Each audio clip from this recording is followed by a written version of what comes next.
जय Hind and hello guys, स्वागत है आपका आपके अपने YouTube चैनल ज्ञानदेव होस्ट में। एंड इस वीडियो के अंदर आपको बताने वाला हूं राजस्थान स्टेट एलिजिबिलिटी टेस्ट यानी कि SET ऑनलाइन फॉर्म 2026 के बारे में कि कैसे आपको ये फॉर्म फिलअप करना है। गाइस आपको बताया जाएगा कि कैसे आपको यहां पर OTR से लेकर फाइनल सबमिट तक इस फॉर्म को भरना है, जो कि आप लोग जब इस फॉर्म में अप्लाई करते हैं और फिर आपको इसमें जो कैंडिडेट क्वालिफाई करेंगे वो अप्लाई कर पाएंगे असिस्टेंट प्रोफेसर की पोस्ट पर इन सब्जेक्ट में जो कि यहाँ पर मेंशन किए गए हैं। यानी कि इस एग्ज़ाम को क्वालिफाई करके आप एलिजिबल होते हैं असिस्टेंट प्रोफेसर की पोस्ट पर अप्लाई करने के लिए। एंड आप इस वीडियो को देखते रहिए, यहाँ पर आपको अच्छे से बताया जाएगा कि कैसे आपको स्टेप बाय स्टेप इस फॉर्म को फिल करना है। तो चलिए शुरू करते हैं। अगर आपने अभी तक वीडियो को लाइक शेयर न किया हो तो कर देना और चैनल को सब्सक्राइब करके बेल आइकन ऑन कर लेना। फिर जो लिंक मैंने आपको इस वीडियो को डिस्क्रिप्शन में दिया है आप ओपन कर लेंगे, जानने को मिलेगा कि गाइज आप लोग इसमें जो अप्लाई करेंगे वो 14 जून 2026 से लेकर के 15 जुलाई 2026 तक कर पाएंगे।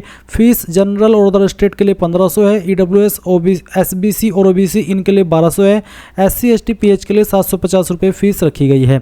इसमें यहाँ पर आप देखेंगे कि आपसे जो क्वालिफिकेशन मांगी है वो आपसे इनमें किसी भी डिसिप्लिन में जो यहाँ पर मेंशन किए गए हैं उसमें आपके पास डिग्री की योग्यता होनी चाहिए। एंड एज लिमिट इसमें अपर एज लिमिट कुछ नहीं है, यानी कि आप अगर 18 साल प्लस है और आपके पास बाकी एलिजिबिलिटी की क्वालिफिकेशन है आप इसमें अप्लाई कर सकते हैं। तो ये सभी जानकारी जानने के बाद अगर आप एलिजिबल है और आप इसका नोटिफिकेशन रीड करना चाहते तो ऑफिशियल नोटिफिकेशन PDF के ऊपर क्लिक करना, आपके सामने यहाँ पर ये PDF आएगा।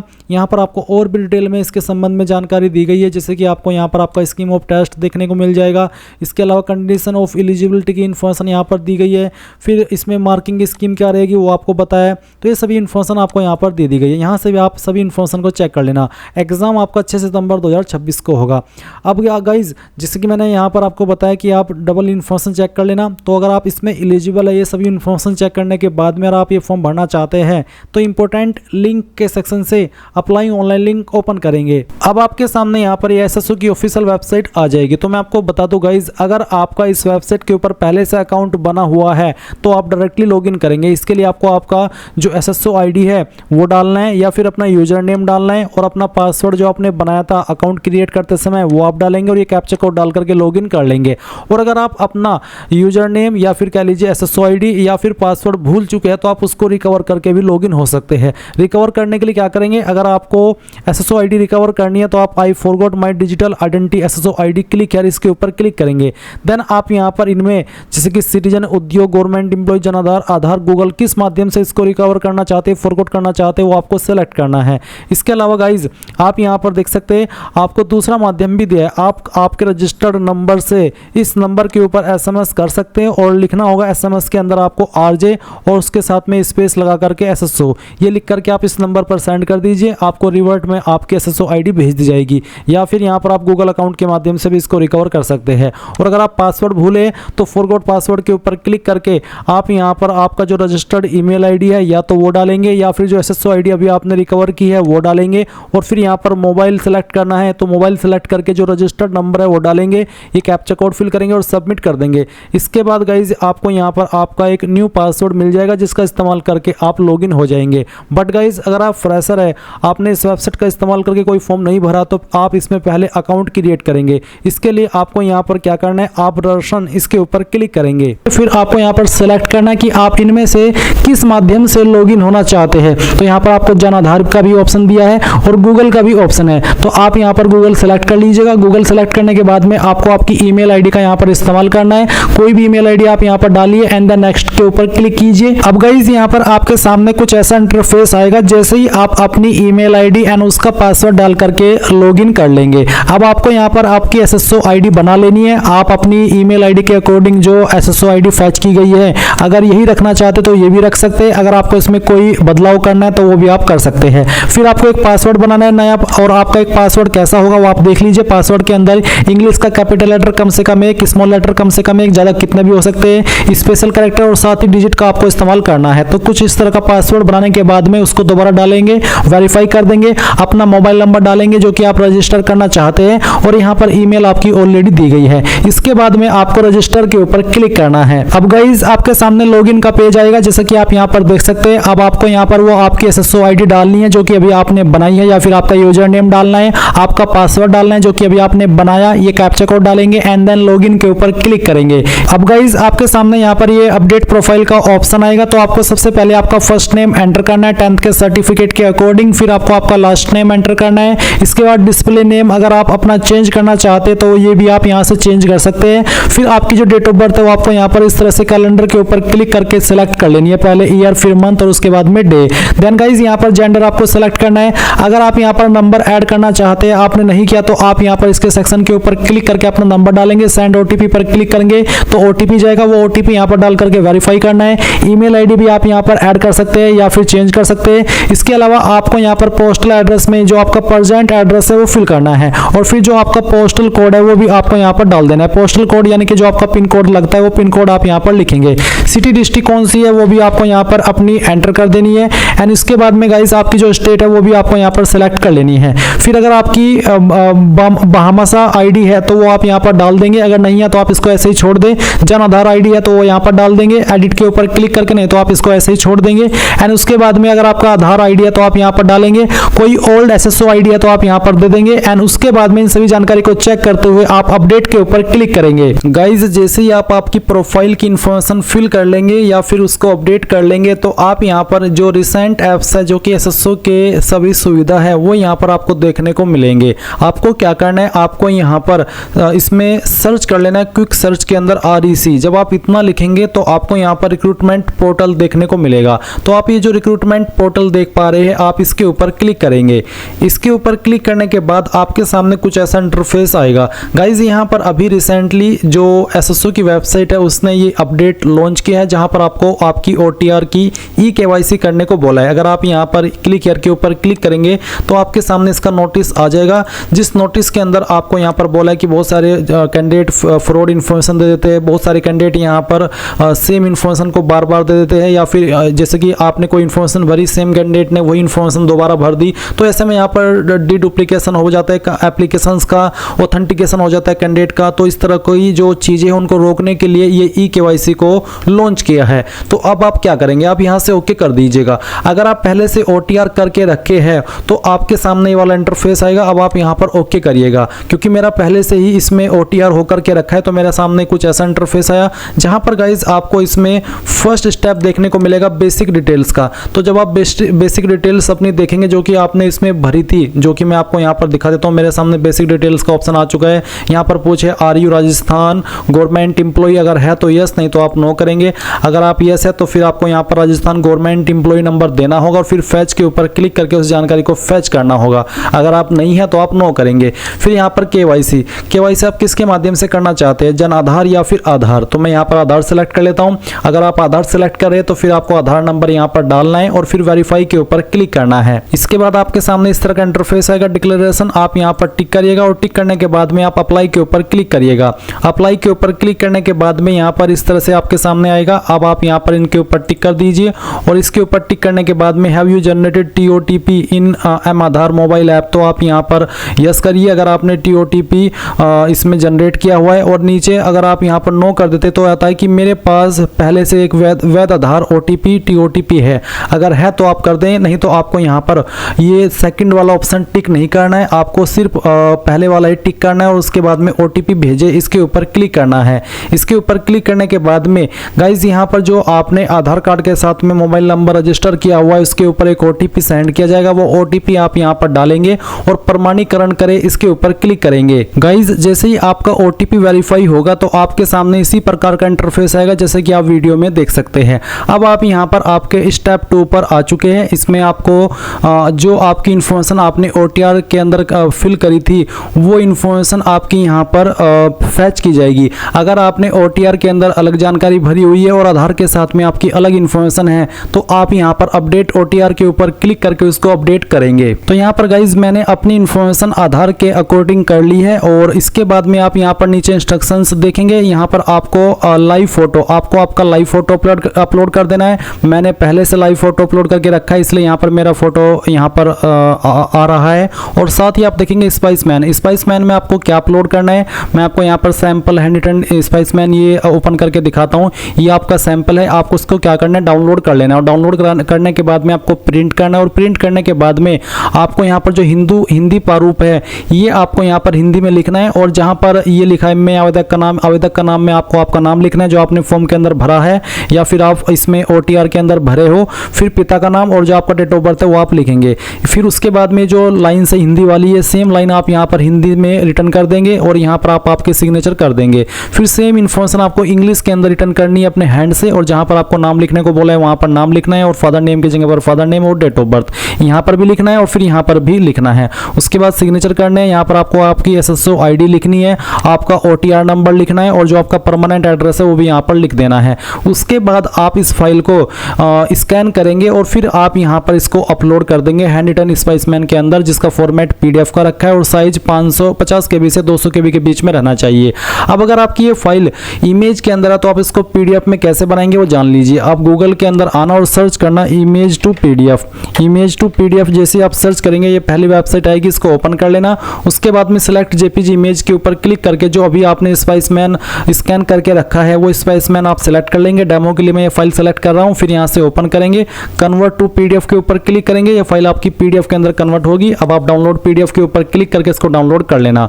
अब गाइज अगर आपका इसका साइज कम हो जाता है तो आप इसको कैसे करेंगे, अब बढ़ाएंगे वो जान लीजिए। आप गूगल के अंदर सर्च करना इंक्रीज, यहाँ पर आपको इंक्रीज PDF साइज, तो मैं यहाँ पर इंक्रीज PDF साइज सर्च करता हूँ। इसके बाद में यहाँ पर आप इंक्रीज PDF साइज की जो पहली वेबसाइट आएगी इसको ओपन कर लेना। उसके बाद में सिलेक्ट PDF के ऊपर क्लिक करना और जो आपकी PDF अभी आपने इमेज से PDF में बनाई है वो सिलेक्ट करना। उसके बाद में ओपन करना और अभी इसमें आपको जो साइज बोला है वो 50 से 200 KB के बीच में बोला है, तो चलिए मैं यहाँ पर इसको 100 KB कर लेता हूँ और फिर इंक्रीज PDF साइज इसके ऊपर क्लिक करता हूँ। इसके ऊपर क्लिक करने के बाद में ये फाइल का जो साइज है PDF का ये बढ़ेगा। जो आपने साइज अपनी मर्जी से यहाँ पर बनाया उस साइज में, तो आपको थोड़ा सा प्रोसेस होने देना है। मैं डाउनलोड के ऊपर क्लिक कर लेता हूँ क्योंकि ये हो चुकी है प्रोसेस। उसके बाद आप यहाँ पर आएंगे और जो फाइल आपने अभी PDF के अंदर कन्वर्ट की है वो फाइल यहाँ पर अपलोड कर देंगे। क्योंकि मैंने पहले से ही ये चीज़ें करके रखी है तो मेरी यहाँ पर लाइव फोटो भी अपलोड है, साथ ही साथ जो हैंड रिटन स्पाइसमैन है वो भी अपलोड है। अब आपको यहाँ पर आपका फुल सिग्नेचर इंग्लिश, आपको इंग्लिश के अंदर अपना सिग्नेचर अपलोड करना है जिसका साइज 20 से 50 KB के बीच में रखा है। फॉर्मेट JPEG का रहना चाहिए, साथ ही साथ फुल सिग्नेचर हिंदी। गाइज जो आपका इंग्लिश का सिग्नेचर है वो कुछ भी हो सकता है। आप सिग्नेचर में जो भी आप सिग्नेचर अपना रखते हैं, सिग्नेचर का मतलब होता है कुछ भी। सिग्नेचर ऐसा नहीं है कि आपका नाम है तो आप अपना नाम ही सिग्नेचर में लिखते हैं। कुछ कैंडिडेट या फिर कुछ लोग ऐसे भी होते हैं कुछ भी वहाँ पर लिख देते हैं, वो एक साइन होता है। तो इंग्लिश वाला जो भी आपका साइन है वो आपको यहाँ पर साइन अपलोड करना है। उसके बाद में फुल सिग्नेचर इन हिंदी, तो जो हिंदी के अंदर आप अपलोड करेंगे उसमें आप आपका पूरा नाम हिंदी के अंदर लिख करके अपलोड करिएगा। इसका साइज भी 20 से 50 KB के बीच में रखा है। तो आप अपलोड के ऊपर क्लिक कीजिए और जहाँ पर भी आपका सिग्नेचर है वो सिग्नेचर की फाइल आप यहाँ पर सिलेक्ट करेंगे। तो चलिए मैं यहाँ पर इस फाइल को सिलेक्ट करता हूँ और फिर यहाँ से ओपन कर लेता हूँ। आपका सिग्नेचर इस तरह से आ जाएगा। उसके बाद आप यहाँ पर हिंदी वाला सिग्नेचर भी सिलेक्ट कर लेंगे और फिर आप सेव और नेक्स्ट के ऊपर क्लिक करेंगे। नाउ गाइज आपके सामने यहाँ पर स्टेप 3 आएगा पेमेंट का। तो आप यहाँ पर पेमेंट वाले सेक्शन पर आएंगे और जो आपने इन्फॉर्मेशन अभी अपनी OTR के अंदर भरी है वो इन्फॉर्मेशन आप यहाँ पर चेक करेंगे। सभी इन्फॉर्मेशन चेक करने के बाद में यहाँ पर आपको पेमेंट डिटेल्स देखने को मिलेगी। इसमें पेमेंट मोड ऑनलाइन, अमाउंट आप देख सकते हैं, ट्रांजैक्शन रेट मैंने पहले से ही पेमेंट करके रखा है क्योंकि मैंने आपको पहले ही बताया था कि SSO की वेबसाइट के ऊपर जब आप एक बार OTR कर लेते हैं और उसके बाद जब आप एक बार फीस पे कर देते हैं तो उसके बाद में जितने भी फॉर्म आप भरते हैं SSO की वेबसाइट के माध्यम से वो सभी आप लोग फ्री में अप्लाई कर पाते हैं। तो मेरा पेमेंट यहाँ पर ऑलरेडी रिसीव्ड है, आप देख सकते हैं ट्रांजैक्शन रेट यहाँ पर दी गई है। और अगर आपका पेमेंट नहीं है तो आप यहाँ पर पहले पेमेंट करेंगे, उसी के बाद आप यहाँ पर इसको सबमिट करेंगे। तो चलिए अब यहाँ पर मैं सबमिट OTR के ऊपर क्लिक करता हूँ। इसके ऊपर क्लिक करने के बाद में आप यहाँ पर देखेंगे कि जो आपका OTR है वो सबमिट हो जाएगा। अब आपको यहाँ पर देख सकते हैं आपके डिस्प्ले के ऊपर OTR नंबर आपको देखने को मिलेगा और आप यहाँ पर नीचे की तरफ आएंगे तो आपकी जो इन्फॉर्मेशन अभी आपने भरी वो सभी आप यहाँ पर चेक कर सकते हैं। अब आप क्या करेंगे, अब आप यहाँ पर डैशबोर्ड के ऊपर क्लिक कर देंगे। अब गाइज मैं आपको बता दूं कि SSO की वेबसाइट के अंदर एक और नया अपडेट आया है। जो अभी आपने पार्ट देखा इस वीडियो के अंदर वो पहले जुलाई 2025 के अंदर आया था और उसके बाद में फिर अभी अगेन 2026 के अंदर इन्होंने इस वेबसाइट के अंदर चेंजेस किए। अब इसमें यहाँ पर कुछ और जानकारी भी आपको देनी है।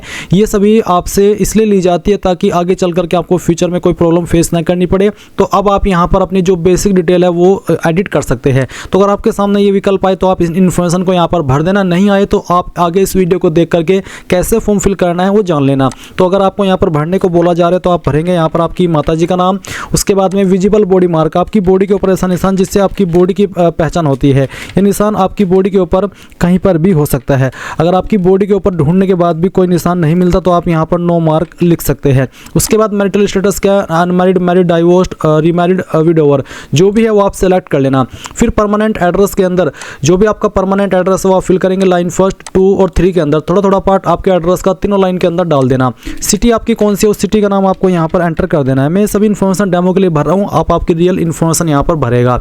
उसके बाद में स्टेट कौन सी है आपकी, वो स्टेट आप यहाँ पर सेलेक्ट कर लेंगे। डिस्ट्रिक्ट कौन सी है वो आप सेलेक्ट कर लेंगे। अगर आप राजस्थान से हैं, क्योंकि मेनली इस फॉर्म के अंदर राजस्थान से ही कैंडिडेट फॉर्म भरेंगे और इसलिए मैं यहाँ पर राजस्थान सेलेक्ट कर लेता हूँ। फिर डिस्ट्रिक्ट और उसके बाद में जो भी आपका पिन कोड है वो आप यहाँ पर डाल देना। अब आपसे पूछे स्पेशल कैटेगरी में do you belong to armed force service, यानी कि जो आर्म फोर्स सर्विस है क्या आप उससे बिलोंग करते हैं। अगर हाँ तो यस, नहीं तो आप नो करेंगे। अब आते हैं लेफ्ट थंब इंप्रेशन, जिसका फॉर्मेट JPEG और साइज 20 से 50 KB के बीच में होना चाहिए। तो आप यहाँ पर अपलोड के ऊपर क्लिक करेंगे और उसके बाद में जो आपका लेफ्ट थंब इंप्रेशन है यानी कि अंगूठे का निशान है वो आपको यहाँ पर सिलेक्ट कर लेना है और फिर ओपन करना है। उसके बाद में आप यहाँ पर इसको नीचे की तरफ आएंगे, सभी इन्फॉर्मेशन को चेक करते हुए सबमिट कर देंगे। इसके बाद जो इन्फॉर्मेशन अभी आपने यहाँ पर भरी है इन सभी को आप डबल चेक कर सकते हैं। सभी इन्फॉर्मेशन को डबल चेक करने के बाद यहाँ पर टिक करेंगे दैट कि इसका मतलब है कि I confirm the above changes are correct. अब आप अपडेट के ऊपर क्लिक करके इसको अपडेट कर देंगे। अब गाइज आप यहाँ पर होम पेज से ऑनगोइंग रिक्रूटमेंट सेक्शन के अंदर देखेंगे स्टेट एलिजिबिलिटी टेस्ट SET 2026 दिया गया है, जिसकी लास्ट डेट 15 जुलाई 2026 यहाँ पर मेंशन है। आपको अप्लाई नाउ के ऊपर क्लिक करना है। फिर आपके सामने इस तरह से डिस्क्लेमर आएगा, आपको बोला please read the instructions carefully before applying for the state eligibility test. तो आप यहाँ पर ये जो इंस्ट्रक्शंस है इस PDF के ऊपर क्लिक करके रीड कर सकते हैं एंड यहाँ पर फिर टिक करेंगे और उसके बाद में अप्लाई इसके ऊपर क्लिक कर देंगे। अब आपके सामने वो सभी सब्जेक्ट है जिन सब्जेक्ट पर आप ये फॉर्म अप्लाई कर सकते हैं। तो आपको जिस भी सब्जेक्ट के लिए अप्लाई करना है उसी के ऊपर आप क्लिक कर देना। इसके ऊपर क्लिक करने के बाद में यहाँ पर आपको बोला जा रहा है कि जो आपने OTR के अंदर इन्फॉर्मेशन भरी हुई है क्या आप उसको अपडेट करना चाहते हैं। अगर आप अपडेट करना चाहते हैं तो अपडेट के ऊपर क्लिक करके अपलोड कर ले, और अगर आपको लग रहा है कि सभी इन्फॉर्मेशन सही है, कोई इन्फॉर्मेशन मुझे अपडेट नहीं करनी, तो आप यहाँ पर प्रोसीड के ऊपर क्लिक कर दे। अब ये जो आप ग्रे व्हाइट के अंदर इन्फॉर्मेशन देख रहे हो वो इन्फॉर्मेशन है जो कि आपने OTR में भरी है। अगर आपको इनमें से कोई भी इन्फॉर्मेशन एडिट करनी है तो आप यहाँ पर राइट साइड में जहाँ पर आपका नाम लिखा है इसके ऊपर क्लिक करेंगे और इसमें वन टाइम रजिस्ट्रेशन के ऊपर क्लिक करके जो इन्फॉर्मेशन आपको एडिट करनी है वो आप कर सकते हैं। और फिर इस प्रोसेस को फॉलो करके यहाँ पर आएंगे और वो इन्फॉर्मेशन आपको यहाँ पर बदली हुई दिख जाएगी अगर आपको उसको बदलना है। नहीं तो आप यहाँ पर नीचे की तरफ आएंगे, इसमें आपको कुछ नहीं करना, सभी इन्फॉर्मेशन आपकी OTR के समय की दी गई हुई है। अब आप यहाँ पर नेक्स्ट के ऊपर क्लिक करके इसमें यस कर देंगे। अब आपसे यहाँ पर पूछा है पर्सनल डिटेल में डोमिसाइल डिटेल, ये भी इन्फॉर्मेशन आपने OTR के समय भर ली थी, तो आप यहाँ से सिंपली नेक्स्ट कर देना। नेक्स्ट के ऊपर क्लिक करने के बाद में आपके सामने क्वालिफिकेशन की जानकारी आएगी, तो पहले तो आप इसको टिक कर देंगे। फिर यहाँ पर आपकी जो इन्फॉर्मेशन है वो आपको भरनी है। मैंने जो इन्फॉर्मेशन यहाँ पर भर रखी है डेमो के लिए भरी हुई है, आपको यहाँ पर आपकी रियल इन्फॉर्मेशन देनी है। जैसे कि पहले आपको सेकेंडरी यानी कि 10वीं की इन्फॉर्मेशन भरनी है। इसमें नेम ऑफ एग्जाम में आपका जो क्वालिफिकेशन है आप सेकेंडरी लिख सकते हैं या फिर 10th लिख सकते हैं। सब्जेक्ट में आप यहाँ पर नॉट एप्लीकेबल लिख देना। एजुकेशन टाइप क्या आता है, रेगुलर, डिस्टेंस, जो भी था वो आप सिलेक्ट कर लेंगे। कौन से बोर्ड के द्वारा किया उस बोर्ड का नाम यहाँ पर लिख देंगे। आपका रोल नंबर क्या था, रिजल्ट आपका किस में था, परसेंटेज या CGPA वो आप सिलेक्ट कर लेंगे। अगर परसेंटेज तो फिर आप यहाँ पर ईयर ऑफ पासिंग बताएंगे, टोटल नंबर बताएंगे, और अगर CGPA है तो आप यहाँ पर जो टोटल CGPA है वो डालेंगे और यहाँ पर मार्क्स ऑब्टेंड में या फिर मार्क्स जो CGPA का ऑप्शन है इसमें वो लिखेंगे जो आपको CGPA प्राप्त हुई थी, आपकी परसेंटेज आ जाएगी और यहाँ पर आपका जो सर्टिफिकेट है वो भी आप अपलोड कर सकते हैं। बेसिकली इन्फॉर्मेशन आपने OTR के समय भर ली गई थी, इसलिए यहाँ पर ये जानकारी अब मेरे सामने इस तरीके से आ रही है। उसके बाद आपको यहाँ पर 12वीं की इन्फॉर्मेशन सेम तरीके से भरनी है। आपको 12वीं के सब्जेक्ट बताने हैं, एजुकेशन टाइप, आपका 12वीं का बोर्ड, आपका 12वीं का रोल नंबर, आपके नंबर किसके अंदर थे, CGPA या परसेंटेज, फिर किस साल के अंदर पास किए है, आपके टोटल CGPA या फिर टोटल नंबर, और उसमें से जो नंबर आपको आए थे या फिर जो CGPA आपको आई थी वो डालेंगे और आपकी जो परसेंटेज है वो ऑटोमेटिकली कैलकुलेट कर ली जाएगी।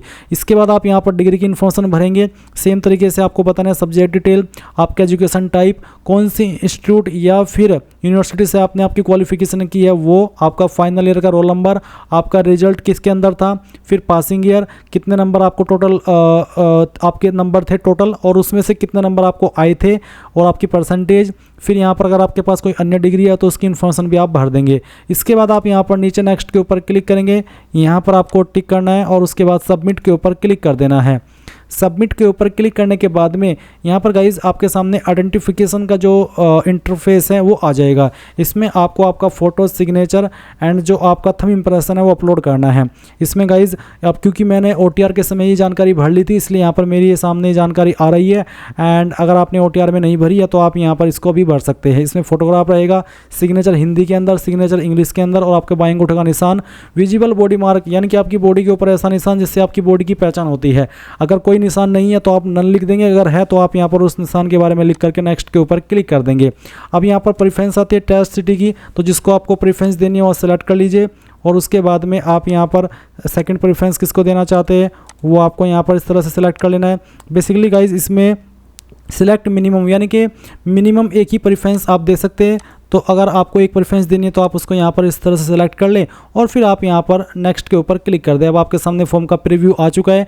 जो भी जानकारी भरी है उस सभी को आप यहाँ पर चेक कर लेंगे। जब आपको लगे कि सभी जानकारी सही है तो आप यहाँ पर टिक करेंगे और उसके बाद में फाइनल सबमिट के ऊपर क्लिक करने के बाद आपको बोला कि अभ्यर्थी को एग्जाम के दिन अपने एडमिट कार्ड के साथ अपना ओरिजिनल आधार कार्ड लाना जरूरी है। इन डॉक्यूमेंट्स के बिना कैंडिडेट को SCET 2026 एग्जाम देने की अनुमति नहीं दी जाएगी। जब आप फाइनल सबमिट करेंगे तो आपको पेमेंट का पेज देखने को मिलेगा। आप जैसी फीस जमा कर देंगे तो आप अपने फॉर्म का फाइनल प्रिंट आउट ले पाएंगे। और अगर फीस का इंटरफेस नहीं आया तो इसका मतलब ये है कि जो आपने OTR के बाद में फीस पे की थी वही यहाँ पर भी आपसे रखी गई है, आपसे अतिरिक्त फीस नहीं ली गई है वैसे। और अगर आपके सामने फीस का जो स्टेटस और पेमेंट का ऑप्शन है वो आता है तो आप पेमेंट कर देंगे और अपना फॉर्म का फाइनल प्रिंट आउट ले लेंगे। तो इस तरह से गाइज आप लोग राजस्थान SCET 2026 ऑनलाइन फॉर्म भर पाएंगे। So thanks for watching. जय हिंद।